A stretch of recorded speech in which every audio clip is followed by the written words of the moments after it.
How to access Soboxone prescription through the application. So hello guys, welcome back to my YouTube channel. If you also want to access Soboxone prescription, you may use the information through a mobile app. You will typically need to use a telehealth platform specializing in medication assisted treatment for opioid use disorder. So these platforms such as Ophelia or Bicycle Health offer online consultations with medical professionals who can prescribe Soboxone.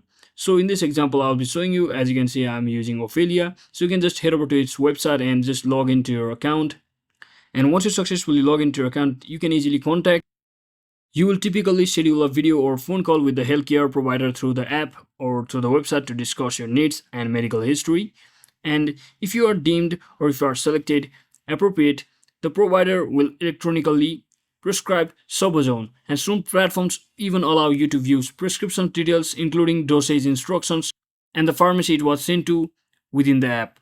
And similarly, you can pick up the Soboxone prescription at a designated pharmacy or in some cases have it delivered. So I hope this video was informational guys. If it was, don't forget to like and subscribe. See you on the next one.